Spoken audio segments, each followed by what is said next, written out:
ڈسکے سے اسپیشل حلوائی بلوائے گئے تھے اور خاص لوگوں کے لیے نشے پانی کا انتظام بھی تھا۔ بھانڈیوں کی ٹولیاں لوگوں کو ہنسا ہنسا کر لوٹ پوٹ کر رہی تھیں اور رنگ برنگی رسموں نے مہمانوں اور میزبانوں کو گھیرے میں لیا ہوا تھا۔ مثلاً جوتا چھپائی، گوڈا پکڑائی، دودھ پلائی، واگ پھڑائی وغیرہ وغیرہ۔ حویلی کے اندر ہی رسمیں نہیں ہو رہی تھیں، باہر بھی کئی طرح کے ہنگامے موجود تھے، لیکن ان سارے ہنگاموں میں موجود ہونے کے باوجود میں موجود نہیں تھا۔ میرا دھیان جیسے ایک ہی جگہ اٹک کر رہ گیا تھا، میری نگاہیں جیسے ایک ہی چہرے کو دیکھنے کے لیے ترس رہی تھیں۔ بہت سے شور و غل اور شغل میلے کے بعد شام کے وقت بارات دلہن کو لے کر واپس آ گئی۔ پتہ نہیں کیوں میں بہت اداس تھا، میرے اندر جیسے ایک خلا تھا اور وہ بڑھتا ہی چلا جا رہا تھا۔ اس رات میرے دل کی عجیب کیفیت ہو گئی تھی۔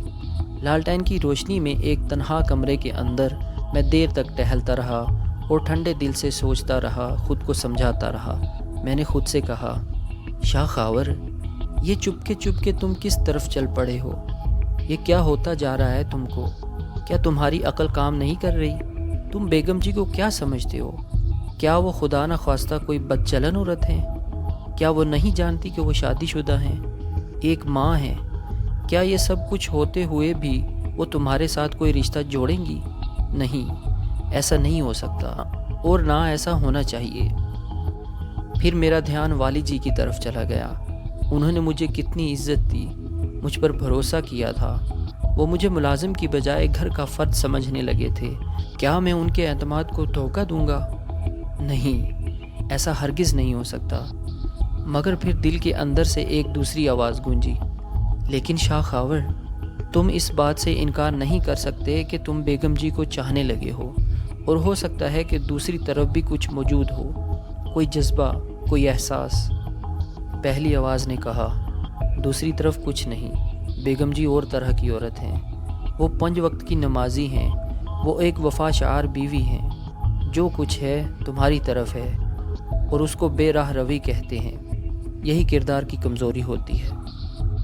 دوسری آواز نے فوراً جواب دیا، یہ بے راہ روی نہیں، یہ محبت ہے، اور محبت کی تو خاصیت ہی یہ ہے کہ وہ منہ زور ہوتی ہے، وہیں ہوتی ہے جہاں اسے نہیں ہونا چاہیے، اسی راستے پر چلتی ہے جو راستہ اس کے لیے ممنوع ہوتا ہے۔ پہلی آواز نے کہا، کچھ بھی ہو، تم ایسے بازاری اور گھٹیا انداز میں بیگم جی کے بارے میں نہیں سوچ سکتے اور نہ والی جی کے اعتماد کو ٹھیس پہنچا سکتے ہو۔ میں نے بہت ندامت محسوس کی اور اپنے آپ کو ملامت کرنے لگا۔ اس کے بعد میں نے جو کچھ کہا آپ کو عجیب سا لگے گا، لیکن جو لوگ عشق و محبت کے گردابوں میں پھنسے ہیں وہ ایسے ہی ہاتھ پاؤں چلایا کرتے ہیں۔ لالٹین کی چمنی دہکی ہوئی تھی۔ میں کچھ دیر سوچتا رہا، پھر میں نے اپنا ہاتھ چمنی کی طرف بڑھایا تاکہ اسے داغ دوں، مگر فوراً ہی خیال آیا، داغا ہوا ہاتھ ہر کسی کو نظر آئے گا، سب پوچھیں گے کہ کیا ہوا۔ میں نے ہاتھ کے بجائے اپنی کلائی اندر کی طرف سے داغ دی، بدن میں درد کی شدید لہریں اٹھیں، گوشت جلنے کی بو آئی۔ دیکھتے ہی دیکھتے میری پیشانی پسینے سے تر ہو گئی۔ میں پیچھے ہٹا اور دیوار سے ٹیک لگا کر بیٹھ گیا۔ میں آپ کو بتا نہیں سکتا کہ میں نے ایسا کیوں کیا۔ شاید یہ خود کو ایک طرح کی سزا تھی، یا پھر ایک حلف اور ایک عہد تھا۔ ہاں، شاید یہ حلف ہی تھا۔ میں نے ان لمحوں میں خود سے وعدہ کیا کہ بیگم جی کے بارے میں گھٹیا اور سلفی خیالات کبھی ذہن میں نہیں لاؤں گا، اور اگر بیگم جی سے میرے تعلق نے محبت کی شکل اختیار کی بھی تو یہ خاموش محبت ہوگی۔ وہیں بیٹھے بیٹھے میں نے مستقبل کی طویل منصوبہ بندی کی، اور اس منصوبہ بندی میں یہ بات بھی شامل تھی کہ اگر اس رسم و راہ میں کبھی کسی وقت کسی اتفاق کے تحت بیگم جی کو چھونے کا موقع آیا بھی تو میرے چھونے کی حد صرف ان کے ہاتھ تک ہوگی، میں کسی بھی صورت اس سے آگے نہیں بڑھوں گا، بس ان کے ہاتھوں کا لمس ہی میرے لیے ایک آخری حد ہوگا۔ اب سوچتا ہوں تو یہ ساری باتیں بڑی بچکانہ سی لگتی ہیں، مگر اس وقت میں ان باتوں کو بے حد سنجیدگی سے لے رہا تھا، اور اس سنجیدگی کا ثبوت میری کوہنی اور ہاتھ کا درمیانی حصہ تھا جہاں سے گوشت بے طرح جل گیا تھا۔ اس واقعے کے بعد میں نے خود کو بے حد ہلکا پھلکا محسوس کیا۔ مجھے یوں لگا جیسے میں ندامت اور شرمندگی کے ایک گہرے گڑھے میں گرتے گرتے بچ گیا ہوں۔ شادی کی تقریب میں شرکت کے بعد ہم کوسپور سے واپس راجوال آ گئے۔ چند دن خیریت سے گزرے۔ حویلی میں میری اہمیت بڑھتی جا رہی تھی۔ حامد نے مجھے ماسٹر جی کے بجائے ماسٹر چاچا کہنا شروع کر دیا تھا۔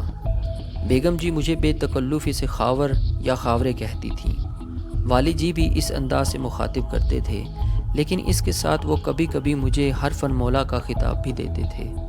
شہد کی مکھیوں والے واقعے میں میرا زخمی ہونے والا گھوڑا اب صحت مند تھا۔ ایک رات حویلی میں ایک نقب زن گھس آیا۔ یہ کوئی پڑی داس یعنی خانہ بدوش تھا۔ اندھیرے میں نظر نہ آنے کے لیے اس نے بالکل کالے کپڑے پہن رکھے تھے۔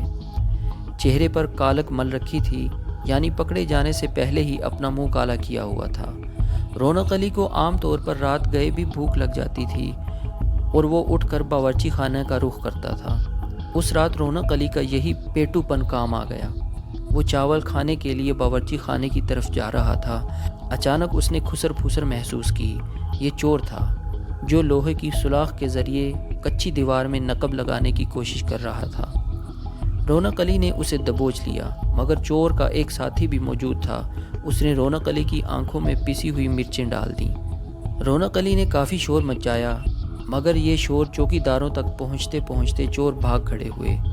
ایک تو بچ نکلا، دوسرے کو رکھوالی کے کتوں نے دبوچ لیا۔ اس واقعے کے بعد والد جی نے سخت ضرورت محسوس کی کہ کسی ایسی پریشانی کے وقت ملازمین کو فوری طور پر اطلاع ہونی چاہیے۔ جیسا کہ میں نے بتایا ہے، ملازمین کے رہائشی کوارٹر یا کمرے حویلی کی چار دیواری سے باہر تھے۔ رات کو وسیع احاطہ پار کر کے ہی ان تک پہنچا جا سکتا تھا۔ بارش وغیرہ کے موقع پر ملازموں تک رسائی اور بھی مشکل ہو جاتی تھی۔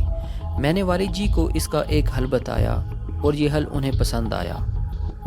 3-4 روز بعد والد جی اور چودھری عزیز کو ایک تاریخ پر لاہور جانا تھا۔ میں بھی جیپ میں ان کے ساتھ لاہور آ گیا۔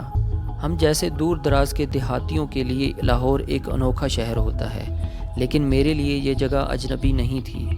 میں کچھ عرصہ یہاں رہا تھا اور یہاں کی سڑکوں کی خاک چھانی تھی۔ والد جی اور ان کے ساتھی کچہری چلے گئے، جبکہ میں شاہ عالم مارکیٹ پہنچا۔ یہاں کچھ عرصہ پہلے میں نے ایک انٹرکام دیکھا تھا۔ یہ ڈرائی سیل سے چلتا تھا۔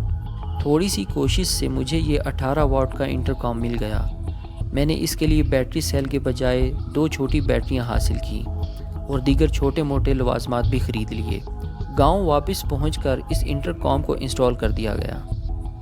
ایک ریسیور والی جی کی رہائش گاہ میں اور دوسرا چاچا عسکری کے کوارٹر میں لگا دیا گیا۔ یہ سارا کام میں نے خود ہی کیا تھا۔ انٹرکام کو ٹیسٹ کرنے کے لیے میں نے کوارٹر سے والی جی کو بیل دی۔ والی جی نے ریسیور اٹھایا اور خوش ہوئے اور کہنے لگے، تم واقعی حرفاً مولا ہو۔ پھر حامد نے ریسیور تھام لیا۔ ماسٹر چاچا، تم کو میری آواز آ رہی ہے؟ بالکل بیٹا جی۔ بس تو پھر ٹھیک ہے، آج سے تم مجھ کو اس ٹیلی فون پر ہی پڑھایا کرو گے، بڑا مزہ آئے گا۔ رونق علی نے ریسیور تھام کر کہا، خاورے، یہ بڑا خچر ہے۔ اس کا مطلب ہے کہ ٹیلی فون پر پڑھے گا تو تم اس کے کان شان نہیں کھینچ سکو گے۔ ویسے یہ کام تم نے کمال کا کیا ہے، میری طرف سے شاباش۔ یہ انٹرکام حویلی میں ایک بالکل نئی شے تھا۔ چھوٹے بڑے سب حیران ہو رہے تھے۔ ملازم بھی خوش تھے۔ وہ نہیں جانتے تھے کہ اب ان کی ڈیوٹی سخت ہو گئی ہے۔ رات یا دن کسی بھی وقت میں انہیں حویلی کے اندر سے آواز دی جا سکے گی۔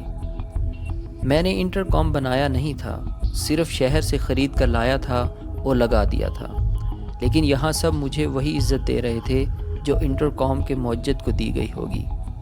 میرے وہم و گمان میں بھی نہیں تھا کہ یہ انٹرکام آگے چل کر میری زندگی میں کیا انقلاب لائے گا اور مجھے کس کس طرح متاثر کرے گا۔ ایک دن چاچے عسکری کو والی جی کے حکم پر صبح سویرے اٹھ کر سفر کے لیے 2 گھوڑے تیار کرنا پڑے۔